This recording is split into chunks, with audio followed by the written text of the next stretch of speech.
नमस्कार। अध्याय 1 में हमने सीखा कि कैसे अपने मानसिक ब्लॉक्स को हटाया जाता है। अब बारी है अध्याय 2 सांख्य योग की, जो असल में ब्रह्मांड का सबसे एडवांस मैनिफेस्टेशन मास्टर क्लास है। क्या आप जानते हैं कि जब आप किसी चीज़ को पाने के लिए बहुत ज़्यादा तड़पते हैं, डेस्परेट होते हैं, तो आप असल में अपने खुद से उसको दूर धकेल रहे होते हैं।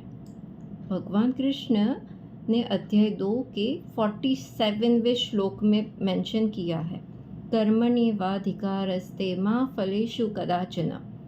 इसमें उन्होंने लॉ ऑफ डिटैचमेंट का वो नियम समझाया है जो आज के बड़े बड़े मैनिफेस्टेशन गुरु सिखाते हैं। इस वीडियो में हम गहराई से समझेंगे आइडेंटिटी शिफ्ट क्या है, मतलब खुद को परिस्थितियों से बड़ा कैसे समझे।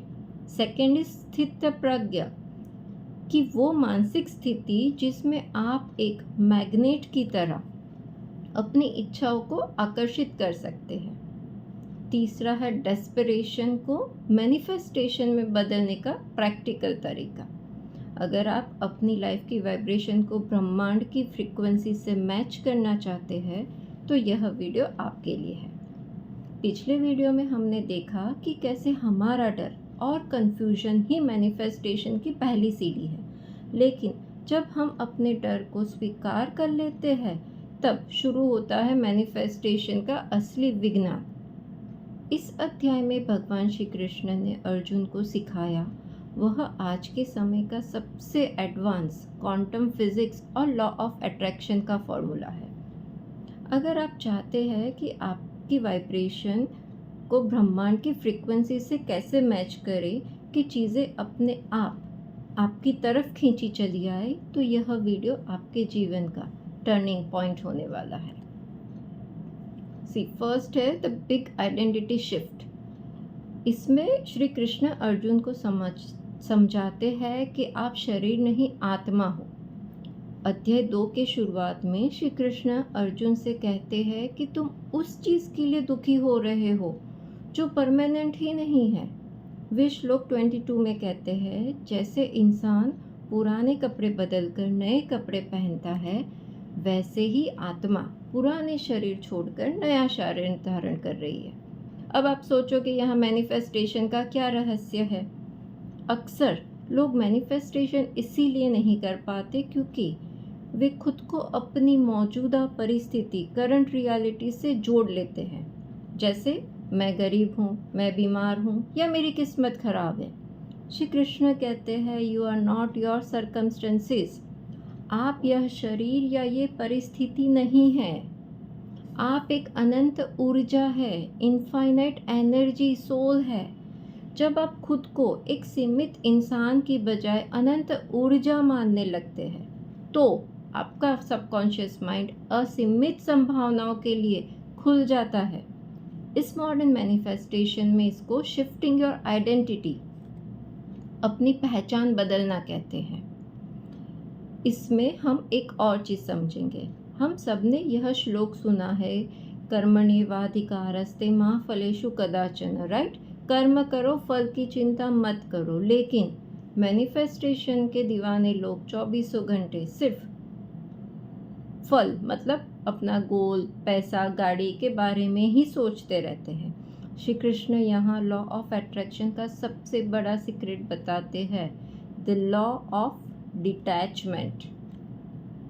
जब आप किसी इच्छा से बहुत ज़्यादा चिपक जाते हो, डेस्परेट हो जाते हो, तो यूनिवर्स को एक सिग्नल जाता है, मेरे पास ये चीज़ नहीं है।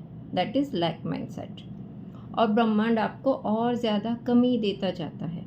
श्री कृष्ण कहते हैं, अपनी पूरी ऊर्जा वर्तमान कर्म एक्शन में लगा दो और परिणाम को ब्रह्मांड पे छोड़ दो।